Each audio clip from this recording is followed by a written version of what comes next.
Welcome to the another video. क्योंकि ये video specially उन्हीं के लिए है जो फिनलैंड स्टडी वीज़ा पे आना चाहते हैं और जिनका ड्रीम है फिनलैंड में स्टडी करना। और मैं इस वीडियो के थ्रू आपको कुछ हाईलाइट की पॉइंट्स के बारे में बताना चाहूँगा कि फ़िनलैंड इज़ बेस्ट और वाई फ़िनलैंड, और फिनलैंड क्यों आना चाहिए और फिनलैंड की क्या सिचुएशन है। हम वीडियो में कुछ इससे रिलेटेड बात करने वाले हैं और मैं आपको exact reality ground from ground Finland से आपको ये सब मैं आपको इस वीडियो में बताने वाला हूँ। एट प्रेजेंट फिनलैंड की सिचुएशन बताना चाहता हूँ कि फ़िनलैंड की जो सिचुएशन है एट प्रेजेंट नाउ, अगर आपके पास फुल जो भी फ़ंड्स आप अपनी स्टडी के लिए दिखाते हैं वो इनफ फंड्स आपके लिए हैं throughout your study, then Finland is for you. But आप अगर उनमें से हैं जो ये सोच रहे हैं कि आप फिनलैंड आके और आपको छोटी मोटी पार्ट टाइम जॉब मिल जाएगी जैसे क्लीनिंग की या डिलीवरी की, कुछ अगर आप सोच रहे हैं इस टाइप की कोई छोटी मोटी जॉब करके आप अपनी स्टडी को सपोर्ट कर लेंगे और आपने जो पैसा अपनी स्टडी पे लगाया वो आप पैसा रिकवर कर लेंगे, तो वो आपकी एक सबसे बड़ी मिस्टेक हो सकती है। क्योंकि एट प्रेजेंट फिनलैंड की जो सिचुएशन है जॉब मार्केट की वो बेहतर नहीं है। मार्केट सिचुएशन बहुत टाइट है। इवन आप कब जॉब आपको मिल सकती है अगर आप हेलसिंकी, ताम्परे, तुर्कू अगर इस साइड अगर बिग सिटीज़ में है तो आपका कुछ चांस है, यू कैन मान लो 5-10%। बट मैं ये भी नहीं बोलना चाह रहा है कि इम्पॉसिबल, बट आपको घूमना बहुत पड़ेगा जॉब सर्च करने के लिए। बट बहुत सारे तरीके हैं जिनमें से मैं आपको कुछ तरीकों की बात करना चाहूँगा। मेन चैलेंज जो अभी फिनलैंड में है वो लिमिटेड कंपनीज़ का, जो कंपनी बहुत ज़्यादा लिमिटेड है तो अपॉर्चुनिटीज़ भी लिमिटेड है। लिमिटेड कंपनी होने की वजह से ये सबसे बड़ा प्रॉब्लम है। प्लस लिमिटेड कंपनी भी आप एक साइड भी कर दो, सेकंड सबसे बिगेस्ट प्रॉब्लम है लैंग्वेज बैरियर। अगर आपको फिनिश लैंग्वेज आती है तो आपके लिए जॉब सर्च करना थोड़ा इजी हो सकता है, जॉब मिलना।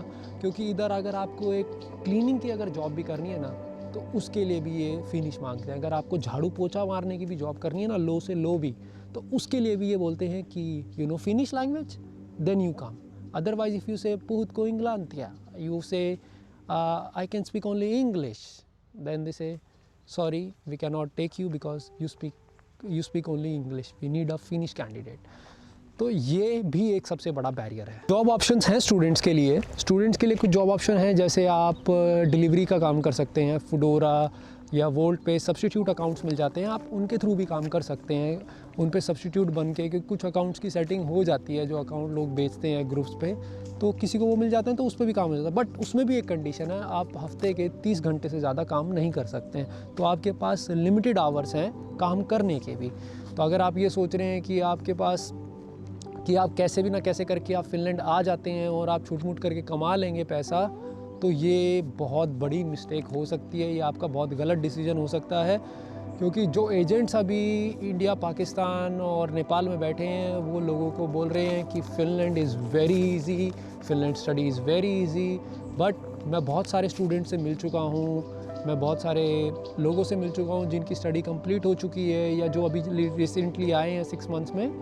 आप बिलीव नहीं करोगे, लोगों के ऐसे ऐसे मैसेज आ रहे हैं कि उनके पास खाने के पैसे नहीं हैं, उनके पास सर्वाइवल के पैसे नहीं हैं, क्योंकि उन्होंने जो पैसा अकाउंट में दिखाया था आने से पहले वो ऑलरेडी ख़त्म कर चुके हैं, या उन्होंने किसी से लिया था वो ऑलरेडी उसको वापस कर चुके हैं। तो जब आपके पास ऐसी करो या मरो की सिचुएशन है तो आप कैसे सर्वाइव करेंगे।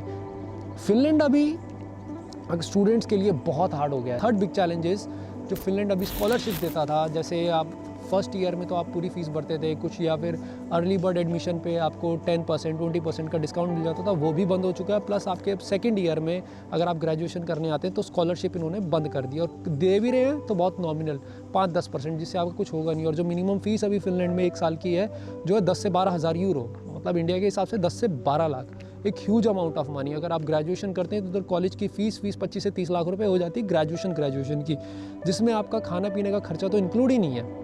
जैसे कि मैं आपसे बात करूं कि इधर रहने खाने का क्या खर्चा आता है, तो जो एकोमोडेशन का जो मेन अभी एक्सपेंस है एज अ स्टूडेंट जो आता है 300 से 500 यूरो के बीच में, डिपेंड करता है कि आप किस सिटी में हैं।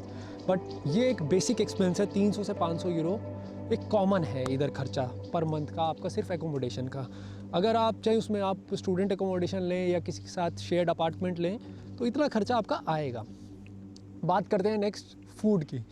तो खाने का क्या है, जो खाने का भी आप मान लीजिए 200 से 400 यूरो के बीच में जो खाने का एक्सपेंस है, मिनिमम से मिनिमम, वो आता ही आता है, चाहे उसमें आप फिर आप अपना इंडिया का खाना कहीं से इंडियन शॉप से जाके इंपोर्ट करके, जो इंपोर्ट करती हैं जो मोस्टली, वो मिल जाएगा, बट वो एज़ कम्पेयर टू फिनिश खाना वो थोड़ा कॉस्टली पड़ता है क्योंकि वो इंपोर्ट होके आ रहा है। बात करें ट्रांसपोर्ट की, तो ट्रांसपोर्ट भी आपका 50 to 100 यूरोज़ के बीच में पड़ जाता है। एंड फोर्थ पॉइंट आपका बात करें आपके मोबाइल एंड रिचार्ज की, mobile and recharge cost 20 to 25 euros per month, which includes unlimited call and internet. तो ये है कुछ एक बेसिक खर्चा। और मैं ऑलरेडी एक वीडियो बना चुका हूँ कि अगर आप फिनलैंड आ रहे हैं तो डिग्री बेस्ट है या डिप्लोमा, और वो वीडियो मैं ऑलरेडी आई बटन के अंदर ऐड कर दूँगा और आपको डिस्क्रिप्शन में आपको वीडियो का लिंक मिल जाएगा। और मेरा इंस्टाग्राम का अकाउंट मैंने इस ऑलरेडी डिस्क्रिप्शन में ऐड कर दिया, आप मुझे इंस्टाग्राम पे मैसेज कर सकते हैं, आप मुझे यूट्यूब के कमेंट में क्वेश्चन पूछ सकते हैं और मैं आपका आंसर आपको ज़रूर दूंगा टाइमली। आशा करता हूँ आपको ये वीडियो बहुत अच्छा लगा होगा, और ऐसे ही धांसू कंटेंट के लिए आप इस चैनल को फॉलो करें, लाइक करें, शेयर करें, सब्सक्राइब करें, और ऐसी बेहतरीन वीडियो आपको इस चैनल पे मिलती रहेंगी।